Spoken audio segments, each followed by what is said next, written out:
to Pill Hill in San Francisco, which is in the Tenderloin, Golden Gate, and Leavenworth. I proceeded to go there, walking boot and all, and I found about 6 people selling a variety of different oxycodone or opioids on the street. How did you become homeless? Oh, job loss. I lost my job. How about asking the follow-up question that were drugs and alcohol or addiction, did those things play a role in you losing your job?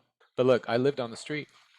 Everybody that I knew on the street, everybody that I knew on the street was struggling with drug addiction. That the average amount of time a street-level drug dealer in San Francisco spends in custody after arrest is less than 5 days.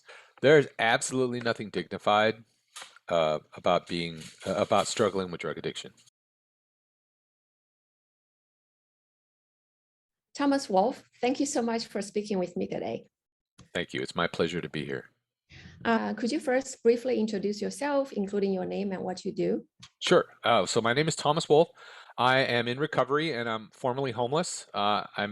In 2018, I spent 6 months on the streets of the Tenderloin, homeless, struggling with heroin and fentanyl addiction. My addiction started early in 2015 after surgery with prescribed oxycodone pills, and that progressed over the next several years into heroin and eventually fentanyl and homelessness as a result.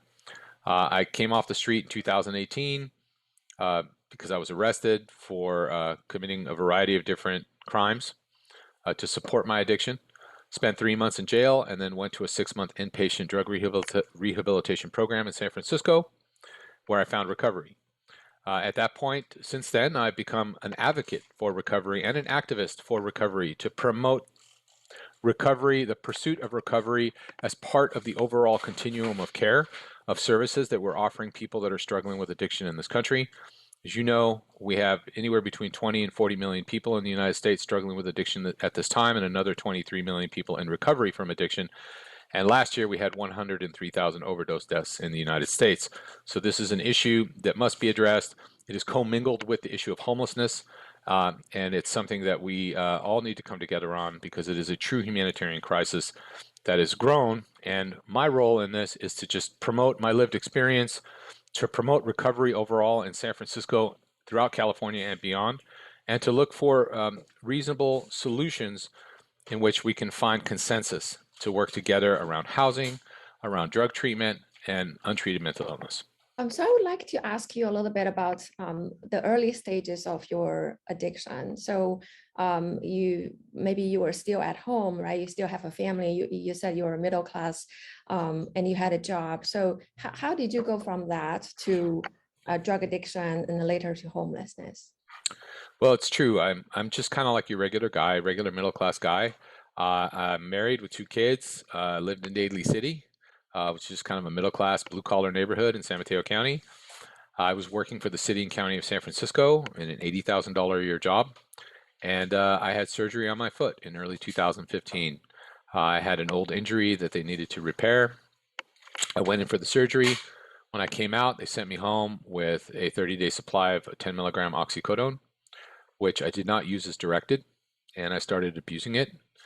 Because when I used it, I got a little bit loopy. So instead of taking 1 at a time, I took 2, and that progressed to 3. And when I hit that 30 milligram mark, I kind of hit this point of euphoria where I was just high and not in any pain.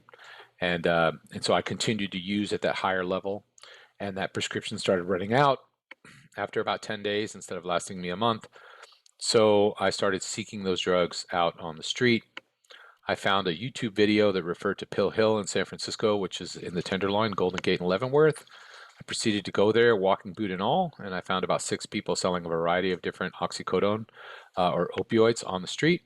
Everything from oxycodone 80 milligram, 30 milligram, 40 milligram, Opanas, Percocets, the whole gambit was widely available on the street in 2000. This is 2015, 2016. And then over time, my addiction grew. So when I was at my peak use, I was taking 7 80 milligram oxycodone OP80s a day, which is about 560 milligrams a day. As you know, you build up a tolerance to oxycodone, to opiates and opioids, and your addiction deepens along with that. So I was still functioning at that time. I was still going to work.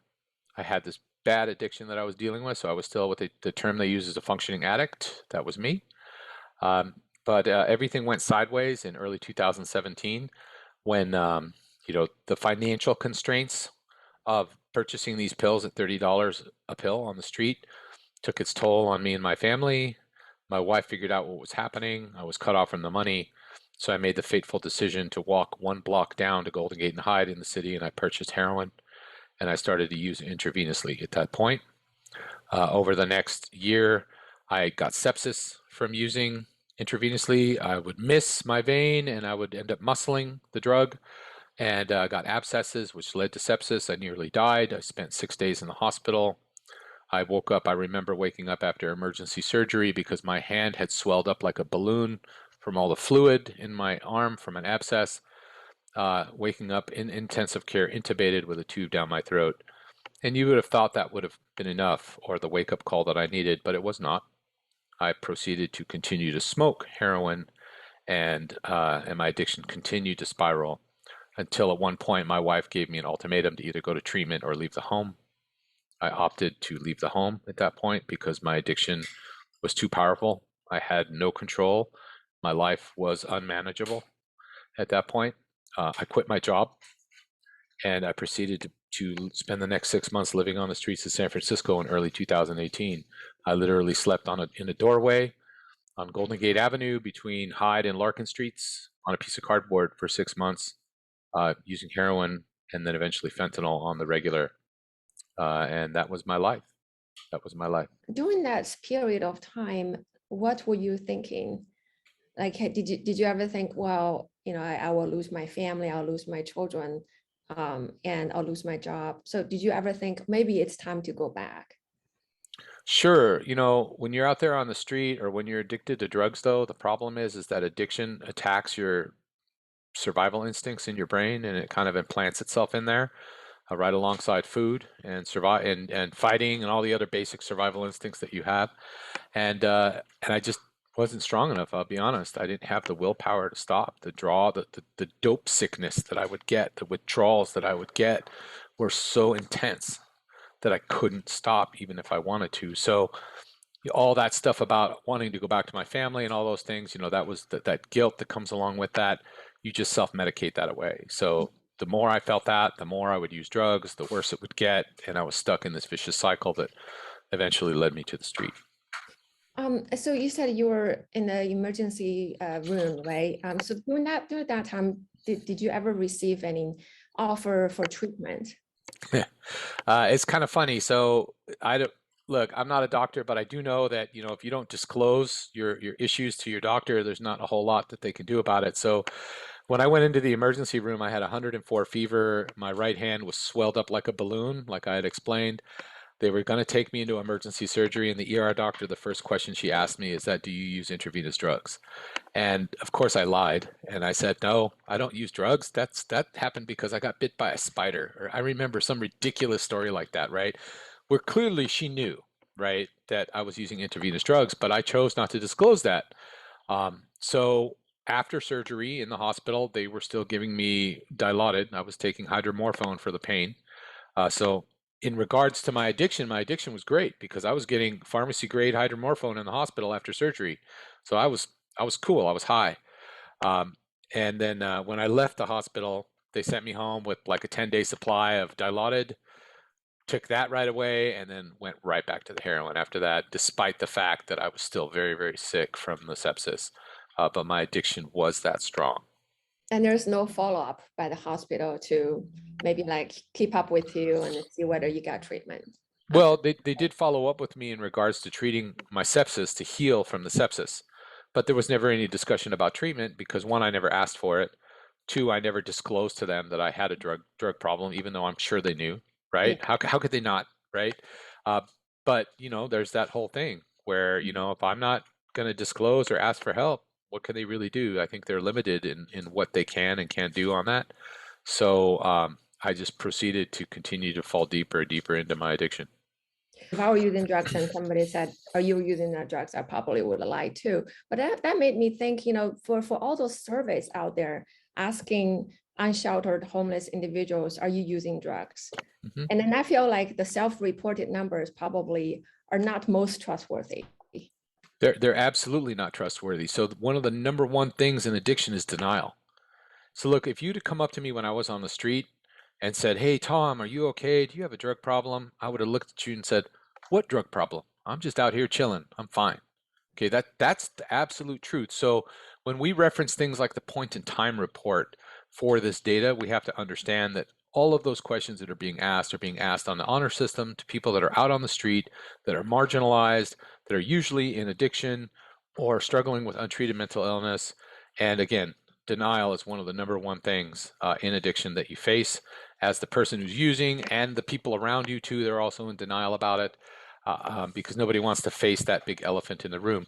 So that's a great point um, in regards to these self-reported statistics, because we use those point in time reports to determine funding for homeless services. Mhm. And these point in time reports, I read the one that was last done in, I believe it was Santa Cruz County. I was just looking at all the different counties.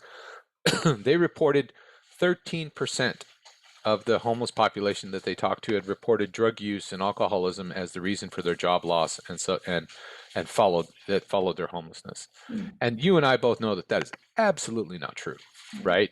right? But it's how they ask the question, and then they're not asking follow-up questions after that. So, as an example, how did you lose your job? Or how did you become homeless? Oh, job loss. I lost my job. How about asking the follow-up question that were drugs and alcohol or addiction, did those things play a role in you losing your job? Right. And I think if you ask that next question, then you'd start to get a better picture Right. of what's actually happening. So look, UCLA did a study in 2019 that talked about people on Skid Row, and they estimated that 76% of all the people that were on the street were struggling with a variety of different health issues, and Mhm. addiction and untreated mental illness were right in there mixed in with all of that. So when we talk about the percentage of people that are on the street struggling with addiction, I think the number is somewhere closer to 80%. Addiction, untreated mental illness, 80, 85%. And that's my opinion. Some people will say that's high and they don't agree with me. And they say it's unsubstantiated by the studies. But look, I lived on the street. Everybody that I knew on the street, I mean, everybody that I knew on the street was struggling with drug addiction. So Mm. it's not about so much as to whether or not how you became homeless was because of drugs. The bottom line is that you may have turned to drugs when you're on the street. But the bottom line is that here we are now, and the majority of them are struggling with late stage drug addiction and untreated mental illness. So what are we going to do about that population that's in front of us right now? Since you lived on the street, like based on your observation, what percentage of unsheltered homeless individuals on the street are from San Francisco, and what percentage are from out of San Francisco? It's about 50-50. So look, it depends on what neighborhood you are in San Francisco. San Francisco, if you go to the Bayview Hunters Point area, there's a lot of homeless people on the street. The people that are unsheltered on the street out there are from San Francisco. Okay, Mm. they grew up in that neighborhood too. So when you want to talk about, you know, racial inequity and things like that, just take one look at Bayview Hunters Point and you'll see it full blown in your face, right? You go to the Tenderloin, however, and the demographic is different. You have a lot of you have a lot of older, African American people, as an example, people of color that are on the street. You also have a lot of young white kids that are on the street that are not from San Francisco. And I'm sorry to be so blunt, I'm just being honest. They come from Northern California, they come from Oregon, and up as far north as Washington. But mainly, it's a regional magnet, primarily for people that live like in Santa Rosa, that lived in Santa Rosa, Sacramento, maybe Mendocino counties. They come from the Central Valley, Yuba City, uh, Merced, Fresno, and they come to San Francisco. They're not from here. They might be from California, but they're not natives of San Francisco. Young kids in their early 20s already addicted to meth and fentanyl. And they've come here because to escape harsh law enforcement in the county or city that they're living in, that's more rural.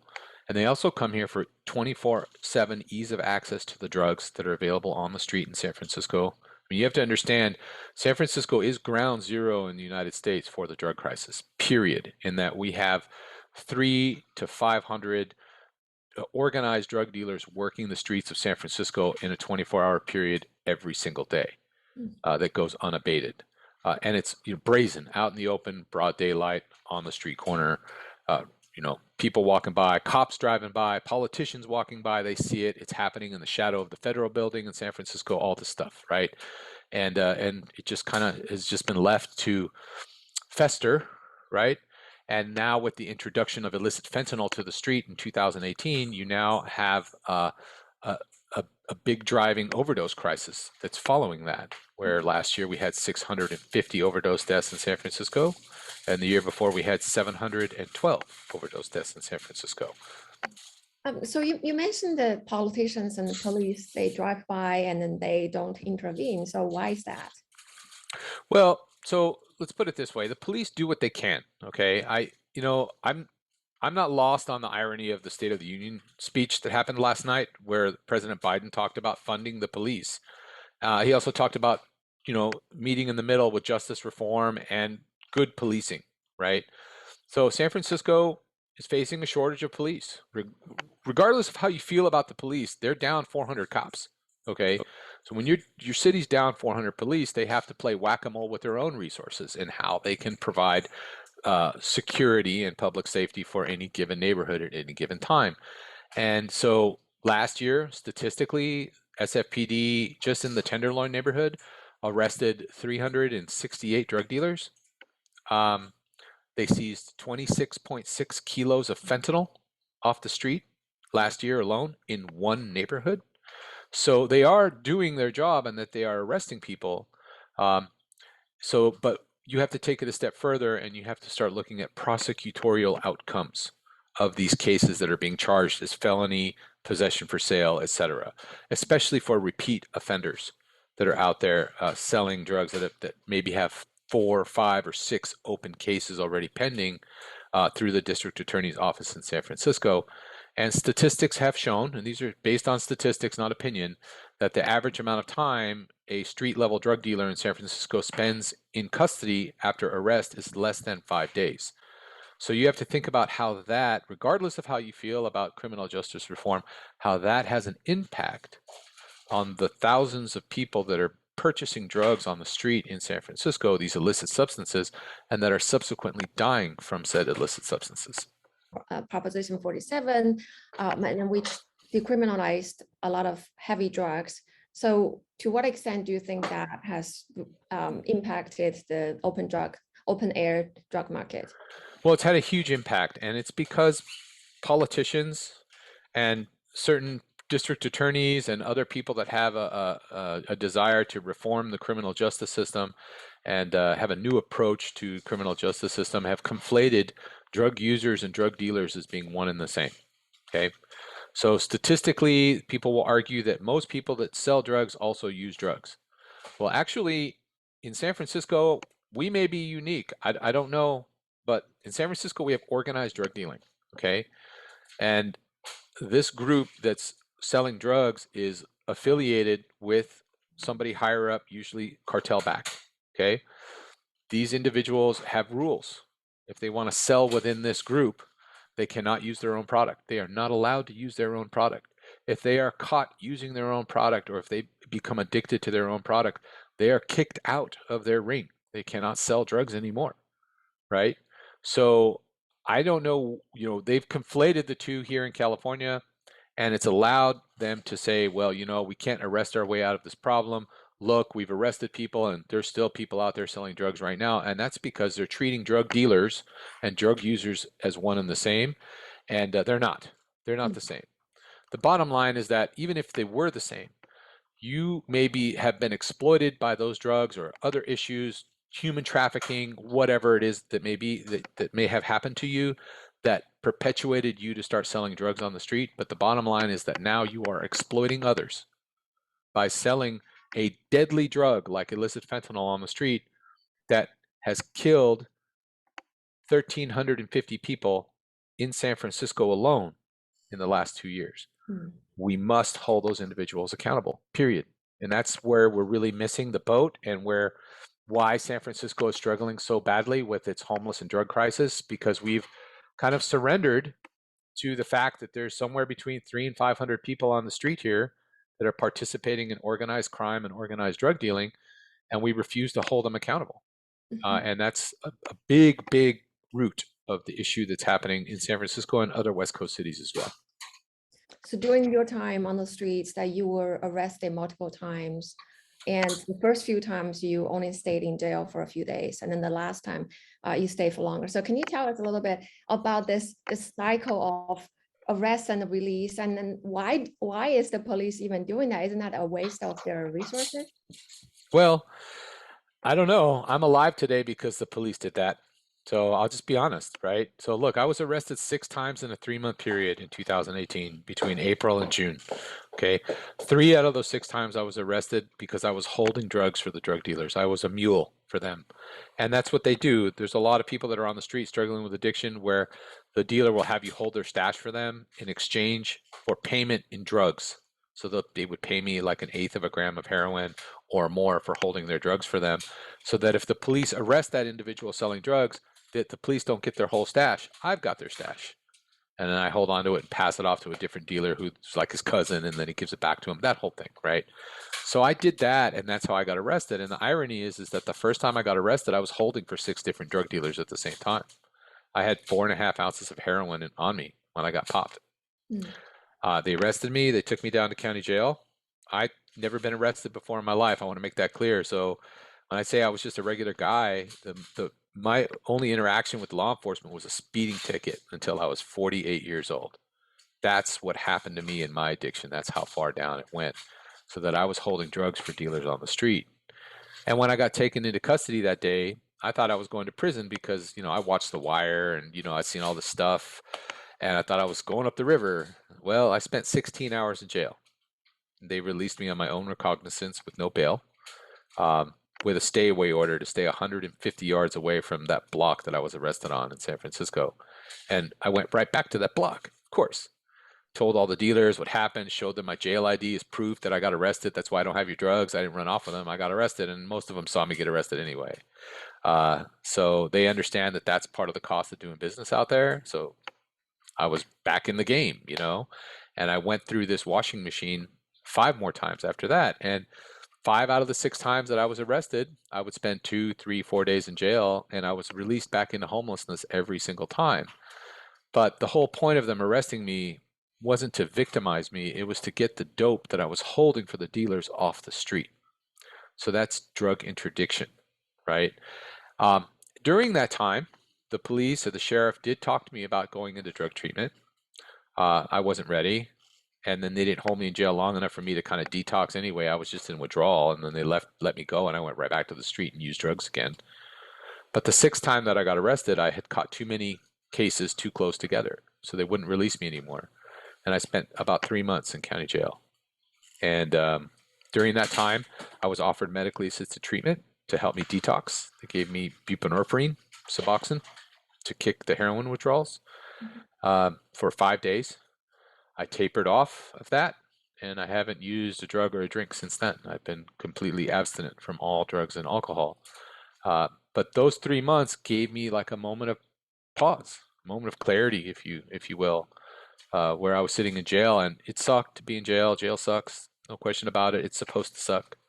Um, But but it in retrospect, have you ever thought, I wish the first time when they arrested me, they put me in jail for 3 months, so I would have started the rehab earlier.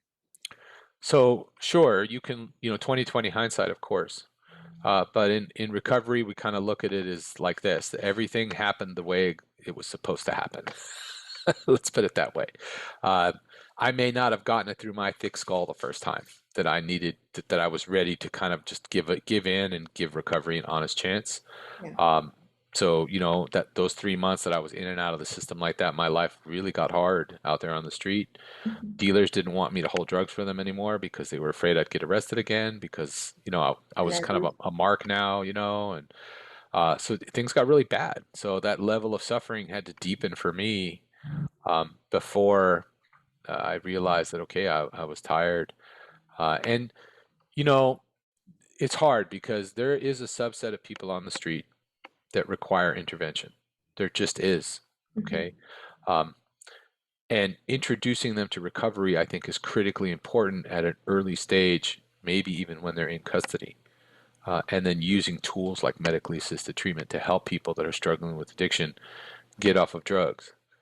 But I want to make it clear too that it's not a crime to be homeless, and it's not a crime to be a drug addict. Mhm. Um, but those that are committing crimes to support their addiction, that are homeless on the street, i.e., people that are shoplifting from Walgreens and breaking into cars, robbing people on the street, they need to be held accountable. And that's where Proposition 47, to circle back to that, has had an unintended consequence, because it turned a lot of those crimes that may have been crimes to get someone on that path out of the cycle that they're stuck in on the street. It has taken that away for some people. Right.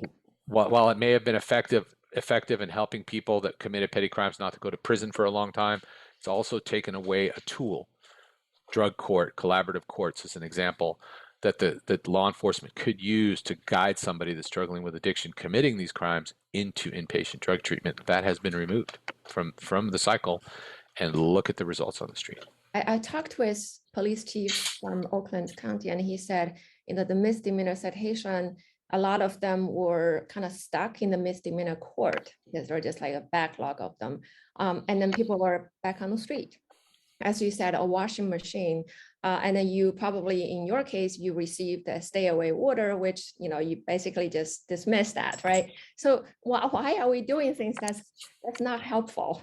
Why are we giving people a misdemeanor citation, which obviously is not going to do anything, at least not in the short term, or giving you a stay away order, even though they know you are not going to stay away? Honestly, you want my opinion? Yeah. Um, because we have PTSD from the war on drugs in this country. Because back in the 80s and 90s, we went too far. The pendulum swung too far the other way, and we were doing mandatory minimums on people.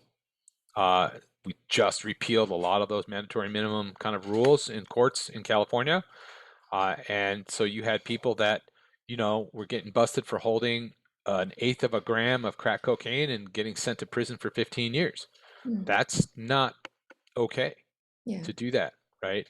But that doesn't mean you throw the baby out with the bathwater now as we reform the criminal justice system and just let everybody go, which is what's happening in San Francisco. You need to find balance. You can still have criminal justice play a major role in addressing homelessness and the drug crisis on our streets without being draconian about it. So, look, for me, it took basically 3 months in county jail. Mm. Okay, and county jail is not prison. Okay, and that's the other thing. People will, critics of the criminal justice system and people that want police reform and defund the police people and all that will, say, why are you putting people in cages? Look, man, look, there's a big difference between San Francisco County Jail and San Quentin. Huge difference, day and night difference. Okay, San Francisco County Jail it sucks, but it's like daycare for grown-ups. Okay, it's not this, you're confined in a cage and people are throwing gruel at you to eat and moldy bread and rats everywhere and all, like this picture that people have in their head. No, it's not. It's clean, it's warm, there's 3 meals a day, you can get commissary, you watch TV, you play games, you hang out. Yeah, you have to sit in your cell a lot. So I read a lot of books when I was in jail. I read like 6 books when I was in jail. You know, I never got to know Jimmy Carter so well because I read like 3 of his books while I was locked up. So I'm just saying, I'm we can do this without being draconian. We just have to have a reasonable approach to keeping the criminal justice system involved, and have law enforcement get engaged with the departments of public health throughout the state of California and throughout the nation to find a way to work together. They seem to have solved that issue, that equation in Europe, especially in places like the Netherlands, where they have the police and their health departments working together, where they've brought in a lot of harm reduction into the equation, but they've also brought a lot of drug treatment into the equation, and they've also have a no tolerance for open drug scenes, large groups of people gathering on the street using drugs together, like we're facing in San Francisco and in Los Angeles and Amsterdam, which historically has been the place that everybody in this country seems to think that drugs are legal, is far, far cleaner than San Francisco is, and they have addressed their version of the Tenderloin neighborhood, the Zichik district. They've completely redeveloped it, and it's not the district that it was anymore. And they've provided a safe space and a bunch of harm reduction mixed with law enforcement over there, and they've broken up their open drug scene successfully. Mm. So that's something we need to consider here, because I promise you that open drug scene is conflated with the homelessness. And that's when they say homeless encampment, we talk about that, it's really an open drug scene because the majority of the people in there are self-medicating. So that leads to kind of poor conditions within that encampment, because addiction is a progressive disease that spirals you deeper and deeper and deeper into suffering and eventually death if you don't do anything about it. So in San Francisco, we have this new Linkage Center, and they provide clean needles, and and then they claim to provide treatment. So in your opinion, like, are they doing the right thing? Are they on the right track? No, they're absolutely not on the right track. So they say the arguments, the proponents of the Linkage Center will say that we're practicing harm reduction here and we're offering low barrier services to people. The reality is what they're offering is that they're offering showers, a hot meal, bathrooms, a housing assessment, which is basically a form that you fill out, and then you go onto a list of a bunch of other people that are interested in housing. So you don't even get to the assessment part yet. You're just filling out a form, and very little or no opportunities for drug treatment. I believe in the first 2 days, the 2 weeks that Linkage Center was open, they served 4,400 people, and 4 people accepted drug treatment out of that 4,400. And this center is costing $19 million, just as an aside to that. The big issue is that out in their courtyard that's fenced off on the street, they're allowing drug use. They're running an unofficial overdose prevention center inside the Linkage Center, or safe injection site, whatever it is you want to call it. They call it all these different things to make it sound less stigmatizing, whatever. They're letting people use dope inside the facility, inside a leased city-run facility, with non-medical supervised staff standing by waiting to try to reverse those overdoses should somebody overdose. Now, the argument from the proponents of that will say, well, it's better that they use here than they use out on the street. The problem is that, one, the people that are supervising them are not medical staff. They're not nurses and doctors, okay? They're just some guy that works for a nonprofit that was trained how to use Narcan, okay? They can't provide any other kind of medical service to that individual, which is why the paramedics get called there all the time for people that are overdosing. That's one. The other one is that there are already enough low barrier services inside the facility to ask you to put your drugs away for an hour while you go inside and access all the other services itself. The third thing is that, and this is more of a technicality, but I find this to be interesting, is that most people now are smoking their fentanyl. They're putting it on foil, sprinkling the powder on foil, using a lighter to heat it up underneath, and then inhaling it with a straw, the vapors with a straw to get high. And also people that use meth, they usually smoke it in a pipe, right? So now they're blowing out secondhand smoke. Well, that, to me, if my understanding is right, I read it, it's a violation of the Clean Air Act, California. So now they're in violation of state law by allowing them to smoke in this facility that's outside, that's leased by the city.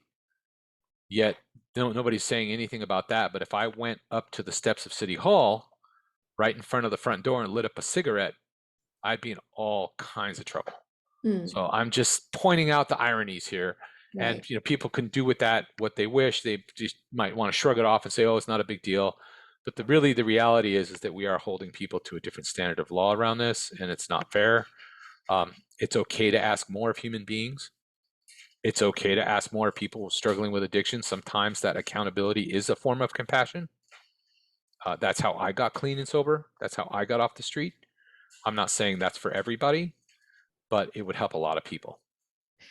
So can you talk a little bit about the externality of the open air drug scenes on local residents, especially children? Like, they have to observe that, and then they probably will think this is normal. And I wonder how likely this is going to increase their tendency to use drugs when they grow up. So that's a great point. One of the goals of certain national organizations that are promoting Decriminalization of drugs is drug normalization. That is one of the primary goals of, and I'll just say it, the Drug Policy Alliance. That is one of their primary goals, is to normalize the idea of illicit drug use, because their eventual goal is drug legalization and safe supply, which in and of itself is a euphemism because there is no such thing as a safe supply of illicit fentanyl, period. Okay, so with that said, there are 3,000 children living in the Tenderloin neighborhood. 3,000 kids, mostly BIPOC children. More kids live in that neighborhood than any other neighborhood in San Francisco.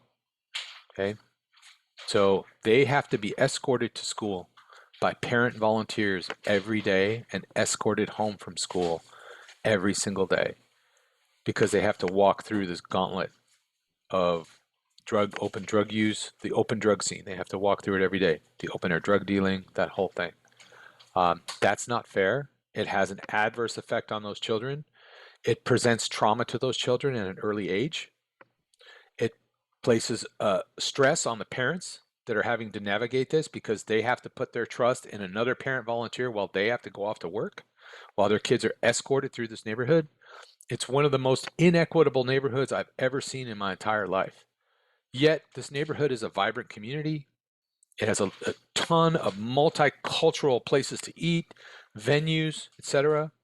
It's very diverse, and it has great potential to be this beautiful, thriving community that has fended off to this point gentrification in many ways, which is kind of neat. It gives it a lot of character.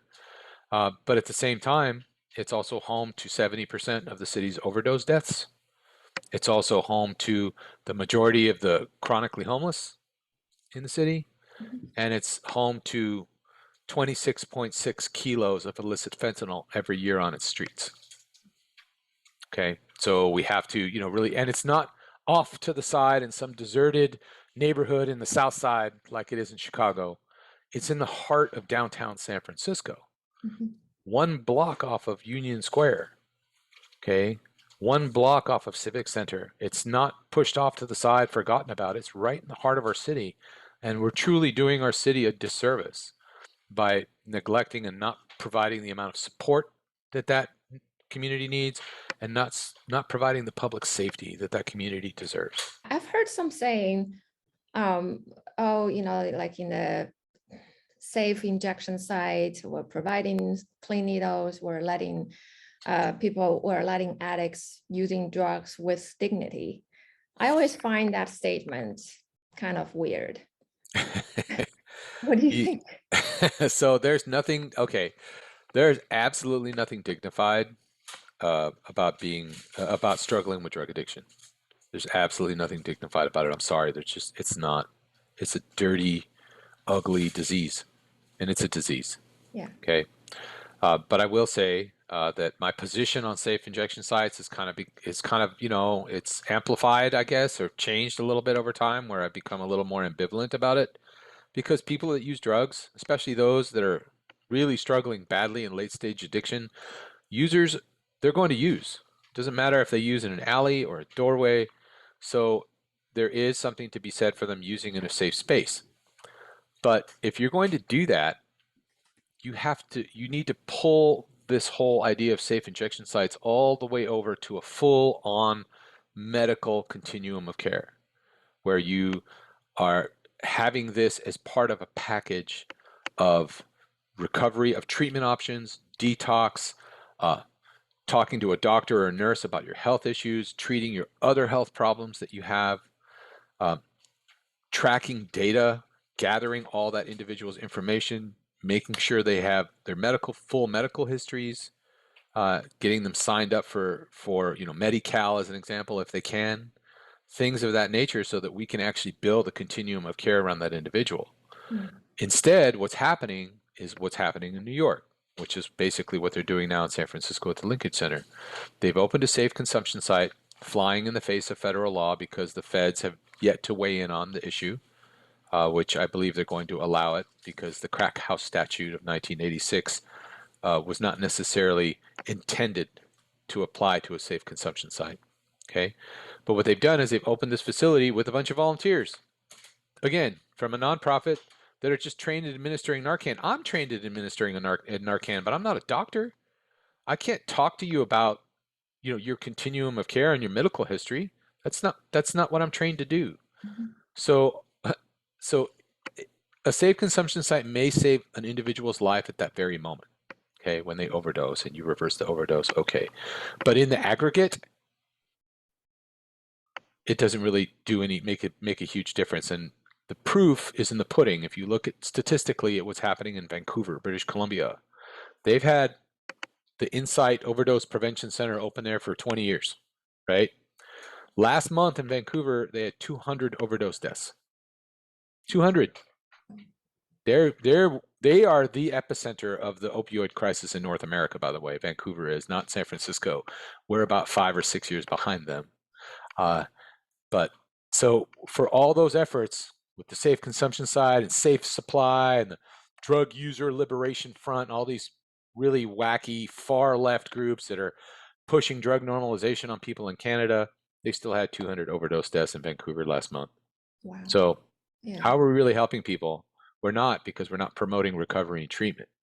Instead, we might be removing the bottom supposedly of avoiding death, but now people are spiraling kind of off to the right into like this deeper level of suffering that we have ever seen around drugs. And then they end up dying anyway, which is really tragic.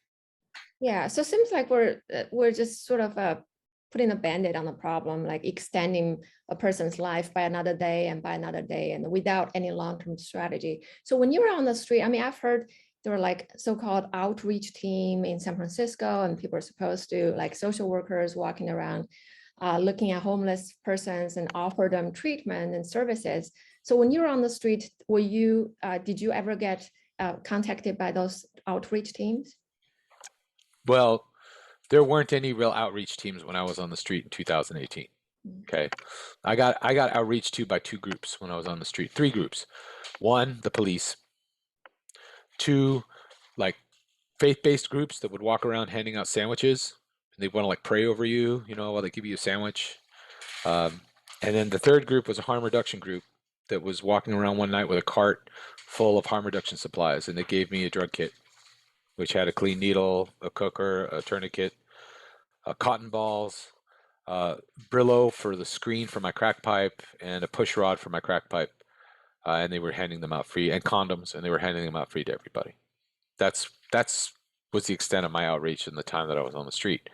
What the city has now is something a little more robust. They have the street, the homeless outreach team, the street crisis response team. So they have teams that are driving around, um, sometimes with police, sometimes without, outreaching to people on the street. But even if that person says, I'm ready to get help, yes, send me to a shelter. Do you know how hard it is?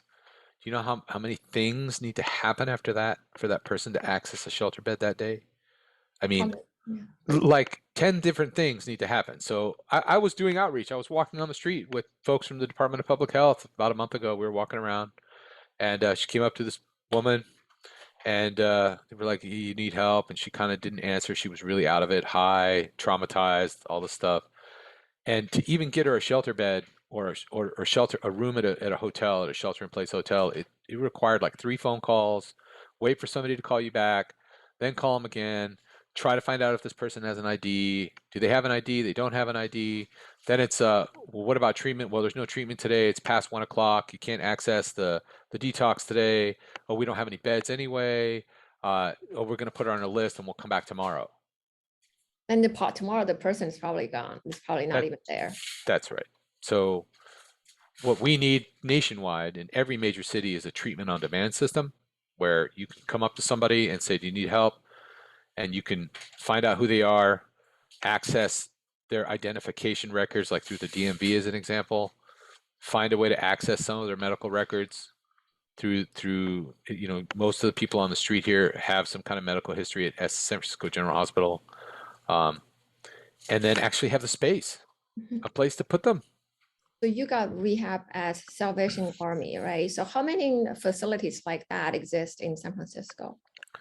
Well, there's a variety of different kinds of facilities. Uh, some are abstinence-based treatment programs, like the one I went to. Some are harm reduction programs, or what they'll argue is evidence-based versus non-evidence-based. There's all these terms that are used to try to denigrate one type of treatment program over the other. when the reality is that altogether in San Francisco, the Department of Public Health has 500 treatment beds, but those treatment beds are spread out over, 55 detox beds, 300 90-day treatment beds, and then another 150 step-down housing, transitional housing beds. And then you have all these private um, organizations like the Salvation Army that have two rehab programs in the city that offer about 400 beds between them. And you have other programs like Delancey Street, which is also a private organization, which is a behavioral modification program for hardcore people that are facing like 3 strikes and stuff like that as their last chance before going to prison for life. So that's different. So all in all, San Francisco has a population of 850,000 people. They have at least 25,000 drug users in the city, and the Department of Public Health sanctions 55 detox beds for that 25,000 person population. Mm. 55. Wow. Okay. There's a total of, maybe 8 to 900, maybe 1,000 treatment beds in San Francisco total, but only 500 of them are sanctioned by the Department of Public Health because the Department of Public Health will not sanction and the government will not fund any abstinence-based treatment programs. It has to be harm reduction, right? And it shouldn't even be a battle between the two. The abstinence-based program should come to the middle and accept clients that are on methadone and Suboxone as part of the treatment regimen for the continuum of care because you can't kick fentanyl without medically assisted treatment. You just can't. It's Mhm. too strong. It's 10 times stronger than heroin, which means it's 10 times harder to kick than heroin. Mhm. Okay.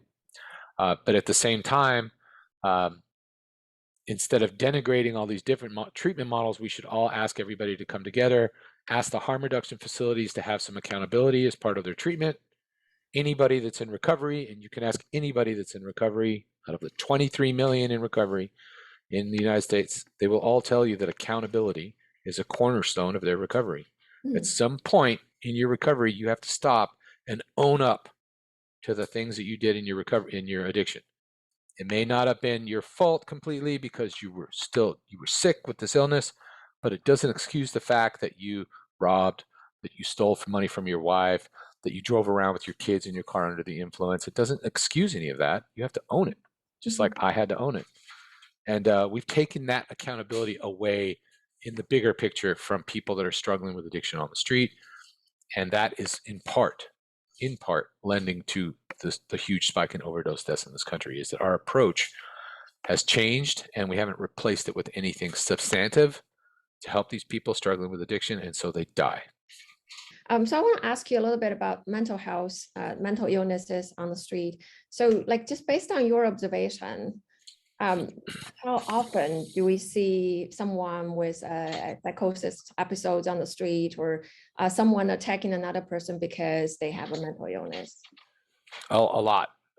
You see it more in certain regions of the state than you do in other regions of the state, and it has to do with the primary drug of choice in that particular region of the state of California versus this region, as an example. Look, so I have a friend who's a nurse, uh, and she gets people that are brought into the emergency room all the time that are presenting schizophrenia. But the doctor and the nurse themselves can't tell if it's schizophrenia or if it's meth-induced psychosis. They suspect that it's meth-induced psychosis, so they wait a couple of days. Maybe the person sleep it off. And then they find out that it was just meth-induced psychosis. Can't tell the difference. That's the kind of meth that's out there right now is really driving meth-induced psychosis that appears the same as schizophrenia. So it's really hard to determine. And then after you use it long enough, you do get schizophrenia. You do get sick mentally. And then there's a large percentage of untreated mental illness out there for a variety of different reasons. We don't have enough treatment facilities. We make it really hard for people to access mental health treatment other than outpatient, like assisted outpatient treatment. But as far as inpatient treatment, there are just not enough beds that exist Mhm. to help to meet the need of people that are out there. We've turned away from conservatorship as an option to get people off the street. In fact, there's a bill that's been introduced that's in the state legislature right now that's backed by the ACLU that'll make it pretty much impossible to conserve somebody in California. Not everybody that's mentally ill is Britney Spears. Okay, most people that are mentally ill that are out there on the street, yeah, they need intervention, and you're going to take that tool away. Man, forget about it. Once you do that, it's going to be really, really hard to help that subset of the population get help. what is the main argument for ACLU to be against A the? violation of it's a violation of your civil liberties. That's their main argument. Body autonomy. That's their main argument. And they're wrong on this one. I've supported the ACLU in the past, but on this one, they're wrong. Look, if you've struggling with schizophrenia and drug addiction, like my friend Sam, who's out on the street right now, and you have necrosis on both of your legs, shouldn't you be intervened upon, or should you just be left to literally rot away on the street and die? Right, Because right. that's what we're doing. And he's on the street right now in San Francisco, and the city will not intervene. And he himself probably will not acknowledge he has any mental illness and then He check he himself in. no, he acknowledges that he's sick. He just doesn't care anymore. Hmm. Which is really the other thing that's tragic. But part of the reason he doesn't care anymore is that the system has failed him so many times. He's been taken in at 5150 before, and they always let him back out because either they don't have a place to put him, or he wants out and they let him go, or the drug addiction's pulling him back, or whatever reason there is, right? But there's no way to hold him longer than 72 hours, and so they let him go back out on the street, and he's out there right now, and he's going to be dead soon. And I talk to him when I see him, try to help him. He doesn't want help, so the ACLU says, okay, if he doesn't want help, that's his choice. And I'm sorry, I have a problem with that as somebody that used to be on the street. There's a lot of us out there that would be alive today that are no longer alive that would have benefited from some type of intervention, period. I also want to ask you about housing first. So you probably have entered yourself in the coordinated entry system, right? Which is in San Francisco and in the Bay Area too. So were you able to receive housing when you were entered into that system? So I actually never entered myself into the system. Oh, you're not, okay. No, I didn't enter myself in the system because I just didn't care. I wanted to use dope all day long. So I wanted to use my drugs all day long. So it's just kind of weird. Like I would have these daydreams of like, oh, I'm gonna get my own apartment one day so I can be alone with my drugs. But what I really wanted to do was go home to my wife and kids. But that wasn't going to be possible from the street unless I got help. Mm. But I do know all about coordinated entry. Early in my recovery, I worked as a case manager in permanent supportive housing in San Francisco. And, we used to refer a lot of people to coordinated entry that we would encounter that maybe didn't qualify or whatever. And that's the weird thing about qualification. So, look, when you go to coordinated entry and you fill out a housing assessment and they finally meet with you and they take all your information down, you complete a questionnaire. Okay. So you're a homeless guy, you're sitting there completing this questionnaire on housing, and the case manager helps you. Then they run your questionnaire through an algorithm to determine your level of need. So if you've been homeless for 6 months on the street like me, and you're a single, relatively healthy male with no major disabilities, I'm not getting any housing. I'm not homeless enough. I haven't been homeless enough, and I don't meet enough of those qualifications enough to get that housing. Mm. So now, because there's a lack of housing, they have to play God with who gets housing and who doesn't based on their level of need, even though that person's already sleeping on the street like I was. That's that's just criminal almost to do that. And so when they say we need more housing, we do. We need to build more housing. But we also need to expand the shelter system, which is something that we defunded, literally defunded in the state when we started pivoting towards a housing first model. And now, San Francisco has 1,000 people deep, 1,000 people long shelter wait list in San Francisco. LA can only shelter 30% of its homeless population, right? Whereas in New York City has a right to shelter law. They house 96% of their homeless people every single night, or shelter them every single night. Okay, there's a big difference. And while they have a huge problem over there, and there are problems with the shelter system and who runs them, maybe aren't corrupt or whatever, bottom line is at the end of the day, 96% of the unsheltered people in New York City sleep in a shelter or sleep with a roof over their head at night.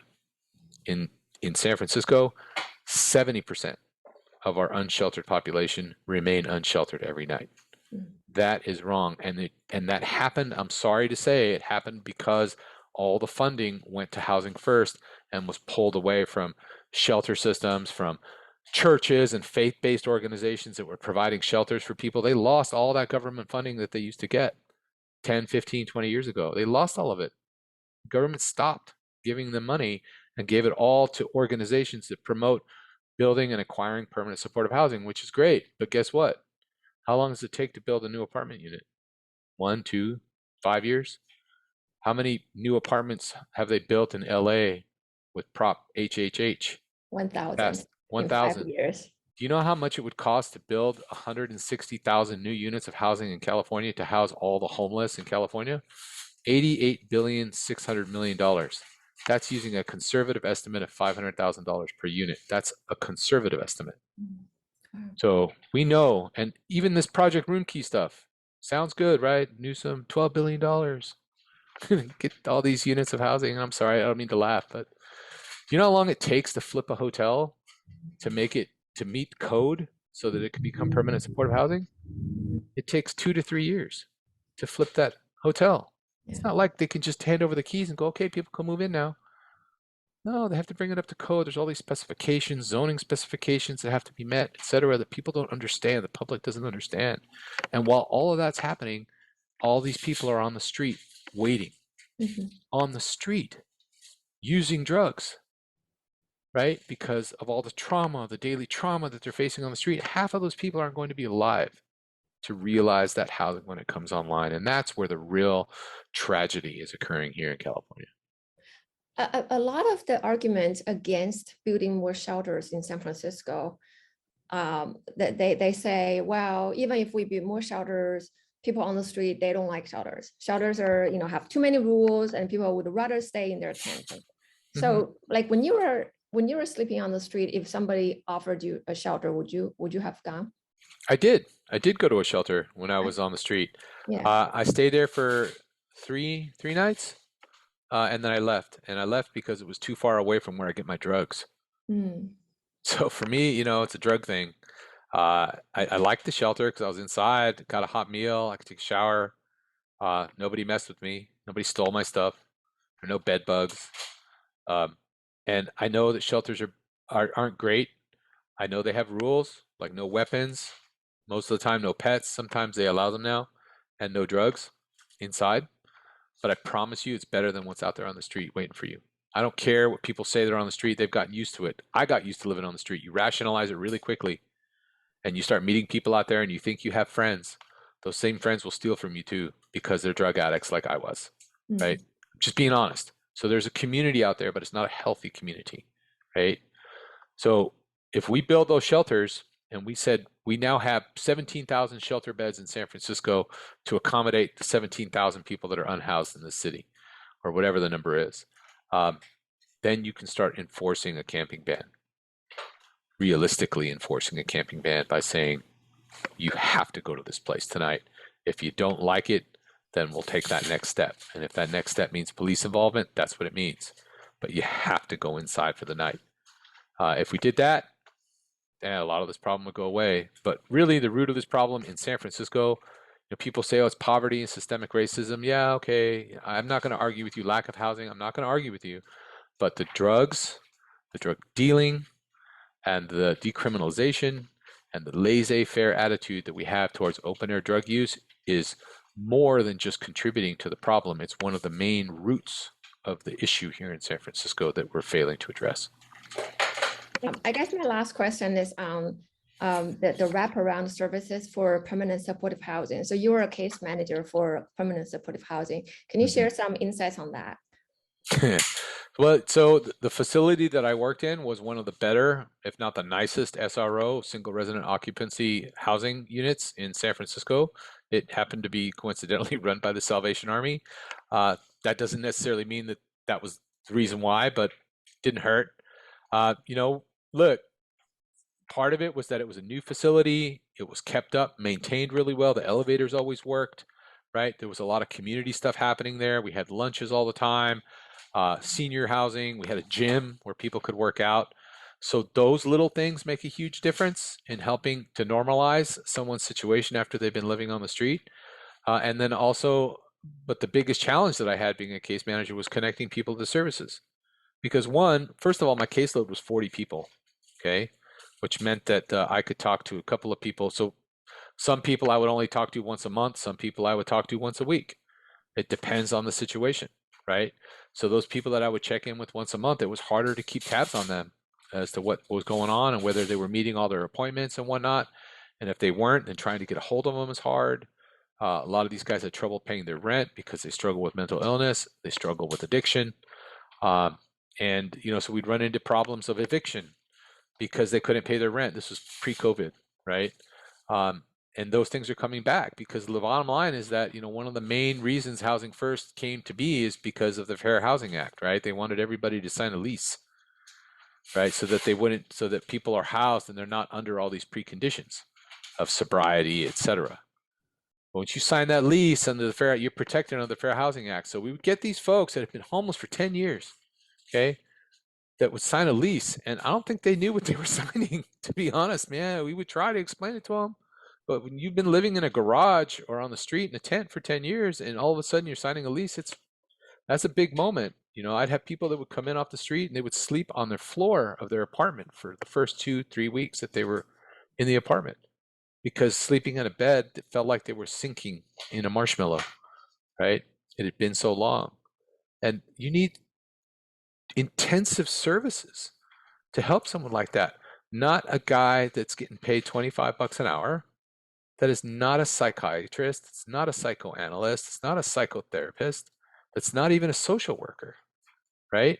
And on top of that, I can only talk to you for 15 minutes because I've got 5 other people I got to meet with because my caseload's 40 people. Okay, so let me talk about the services. That's what I mean. So aren't you supposed to also like have a team of clinicians and psychiatrists to help you? I don't mean to laugh. I'm sorry. I'm not being facetious, but it's like, yeah, sure. You're supposed to. So we had one, our director had a PhD in psychology. And then there were 3 case managers that none of us had a PhD or a master's. Some of us didn't even have a bachelor's degree. We just had some lived experience, right? Working with this group of 100 and 105 residents. And we were lucky that our director had a PhD. Most directors of these programs are only a social worker. They have an MSW. They're an MSW. Okay. There's no, people think of Housing First. They think there's a doctor and a psychiatrist on site. That's a joke. That does not happen. That's a bunch of crap. I'm sorry to be so direct.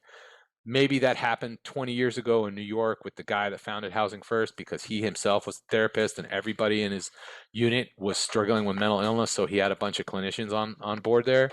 The reality is that it's usually a few case managers, some people with lived experience and recovery from addiction, maybe formerly homeless people that are trying to help out their brothers and sisters because they've been there and they know what it's like to have been on the street. Okay, and that's great, but it's not all these wraparound services that everybody promotes it to be. Let's just be real. That's what's happening. Now, if you want to make it that way, sign me up at Housing First. Sign me up if you want to make it with clinicians and doctors and all that, because that's what these folks deserve, but they're not going to get that. So we should just be honest. Are you able to get some help from the county in terms of medical support and clinicians? When I worked in permanent supportive housing, Yeah. or myself? Oh, Permanent supportive housing. no, I No. was not. Okay. Yeah, I heard from another person who was also a case manager, and she said they sometimes would call the county, but they have to call and wait for a long time, and then the county wouldn't come out unless the person is, severely mentally ill, which is very sad. After 6 months, and then the person is decompensating. Yeah, So, the best place so we would have some veterans that were formerly homeless that we worked with. The VA was much more responsive. I The see. VA would be, if you want to look at a big national model to follow for this, I would look at what the VA is doing. It's not perfect, but it's better, way better than what they're doing at the county, state, or federal level right now around addiction, mental illness, and housing, to be frank. Thank you, Tom Wolf, so much for speaking with me today. I feel it's so sad to hear your story, but I'm so glad that you made it through. And I'm very impressed by your story. And I hope more people will hear about you and your story, and then the work that you do, and the I feel like you have thought it through, and you have a plan for the city, and more people need to hear about it. Thank you. Thank you. And don't, it's a sad story, but it's also a story of hope because I'm living proof that you can make it out of homelessness and drug addiction and turn it around and give back to your community and give back to your family and make amends and all of those things. So it's also a story of hope that Yeah. recovery is possible. And we just need to do what we can to create, as inviting of an environment as possible to bring all those people over here to the other side because it's nice to wake up every morning at peace and to know that you're back with your family and to know that, you know, every day you're living a new and better life in recovery. So thank you. Well, thank you. Thank you again.